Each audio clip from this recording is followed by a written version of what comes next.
Raise your hand if you've ever struggled with resting or dialing it back when something's not feeling quite right, whether it's injury or illness. And so I've learned over the last few years that intentional rest is almost always best. And this is when you choose to dial it back, to take some time off when something's not feeling quite right. And I often tell my clients that when they text me, if they have to think about, oh, should I go for this run? Should I do this or that? If you have to think about it, and especially if you text myself or my assistant coach, you should probably not do it. Just take the day off. Dial it back this week. I had a cold last week. I dialed it back and I was able to still get my long run in over the weekend.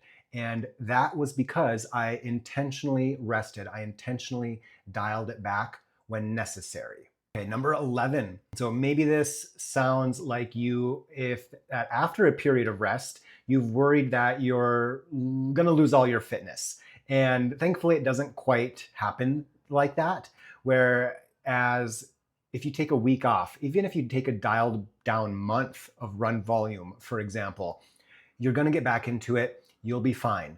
You probably won't be able to PR your 5K after 2 weeks of having a cold or something, but you'll get back into it. Take a week to ease back into it slowly, safely, take it easy, but give it a week, give it 2 weeks, and you will be fine. You don't magically lose all the fitness you've gained over the last 10 or 20 years of running by taking off a week because your calf doesn't feel good.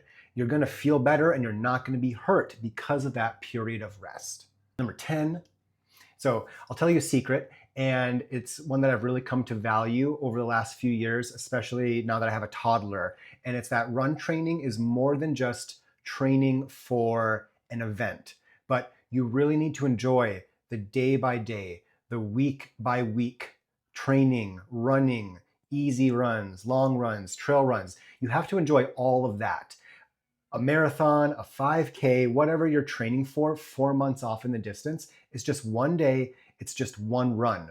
But you have to have fun. You have to make choices day by day, week by week that serve you, that have you showing up as the type of person you are, the type of person you want to be. And that's often a big part of where I come in as a running coach, is helping people make these choices that serve them versus spending time wishing they would be making these choices instead of sleeping in, skipping the strength training, tweaking your back, hitting the wall. Okay, number 9, I'll tell you a secret here. It's you got to eat more during your long runs. That was my motto back for my coaching back in, I think, 2021, was eat more during your long runs. I felt like I told every single client that you can't get by with 100 calories per hour during your 2, 3, or 4 hour runs. When I did Boston, when I've done most of my last recent marathons, I'm taking in 300 calories per hour. And if you do this during training, it will get easier. You're literally training the gut along with training your body, your muscles, your mind when it comes to what you're doing during your long runs. And so, whatever you can do to take in a couple hundred calories per hour during your long runs, and as the race, marathon and ultra gets closer, you can up that a little bit. But you're going to recover better, you're going to run better, you're going to feel better during your runs, and you're going to feel better during the weeks as well, with adequate nutrition, adequate fueling during your long runs. All right, number 8. This is such a huge relief for so many people, and it's when you realize that you probably don't need to run as much as you think you do. We all have a certain amount of bandwidth that we have available to us during the week, during a month. And that can change based on the time of the year. Is it tax season for an accountant? Is it the summer for a teacher, or the summer for a parent? And so we all have a certain amount of time that we can dedicate to training. And it's fine if you don't do more than that.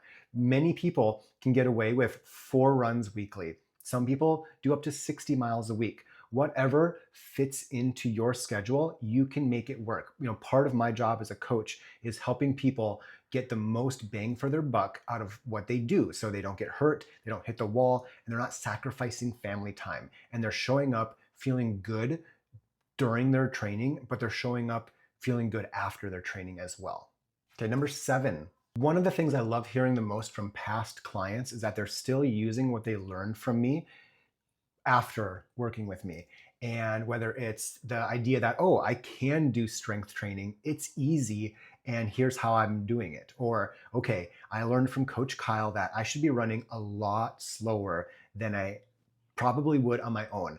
Or I should be eating more during my long runs. Now I'm taking in 200 to 300 calories per hour and I'm feeling and fueling well. So the benefits of having a running coach, investing in any training, it's obviously not just for that 3 or 6 or 12-month period, but you learn from what you were taught and you benefit from that from the rest of your life. And that is part of what turns you into a lifelong runner. This will come as no surprise, but strength training is harder to do than the run training, but it's far more important. And when I have a new runner come to me for coaching and they're not doing any strength work, it's almost always the case where I will have you do more strength training than potentially running. And we're not talking about going to the gym and doing all these crazy routines, but if somebody's coming off a period of rest because they've been injured off and on for the last 4 years, they might only be running 5 to 10 miles a week. But if they're doing 10 to 30 minutes of strength training 4 days a week, probably with the runs, then somebody's potentially doing more strength work than running. But I want my new clients to get stronger straight away as soon as possible, so we have that strength, that solid foundation to then build up the running. Number 5, here's one huge tip that will save you time, save you money, and save you suffering during your races, and it's to not use perceived exertion. It is the worst way to pace a race because any speed will feel easy in that first 4 minutes, that first 10 minutes of a race. But it's when you get 10 more minutes in, or you get to mile 10 or mile 20, when there's a lot of people who are barely shuffling forward at the end of a marathon who had a really good first half. And of course, yes, a 5 minute per mile pace feels really easy when you're tapered, when you're fresh, it's cool outside, you're in a race setting and the gun goes off. Use power or pace. I never run by perceived exertion. I've spent so many races early on in an event next to people huffing and puffing, and even in a 5K, I end up finishing minutes ahead of them because they drop off so hard, and that sounds terrible. Honestly, what the last few summers have taught me when it comes to marathon training is to not train for a marathon over the summer. With myself, with so many of my clients, with the running community in general, it's probably a record hot summer for the US, and people are out there running 18, 20, 22 miles. And I coach people in the southern US, and it's never cool during the day, even if the sun is down, and it's miserable. And I constantly have to remind my clients that you don't suck at running. It's just extremely hot. It's humid out there, and you're doing the best you can. And it's demoralizing, even when you're not running, that you're tired because it's 110 degrees outside. You're not sleeping as well because it's not cooling off.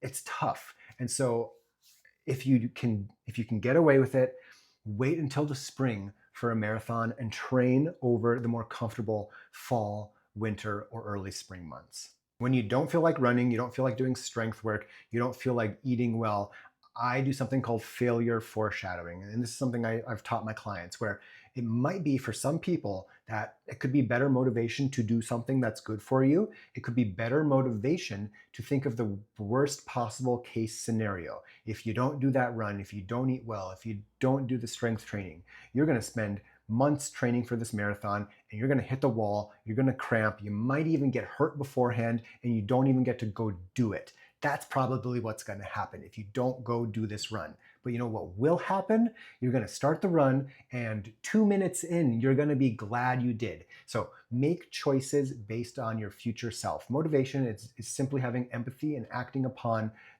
the best decision for your future self. Number 2, This is one of the best stories I've ever heard from a client, and I've told this over and over again. Where she didn't feel like running, she went and stood out on her front stoop. She got all dressed in her running gear. She went and stood out on her front stoop, and she couldn't think of a good excuse to give to Coach Kyle to skip her run. So she went and she did her run. And of course, as always, we're always glad we do. And so that accountability that comes with having a coach, having a tutor, having somebody with expectations of you can make or break. It just makes it easier to do things that are good for you when somebody is watching over your shoulder, somebody has some expectations of you. This might shock a lot of people, but the runners who benefit the most from my coaching, they're not always the fastest or running the most.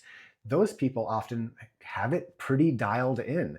It's the ones who are recurringly injured, who can't seem to stick with a training plan, who have a crazy work schedule, and none of the pre-written Hal Higdon cookie cutter plans work for them, and they've struggled figuring it out.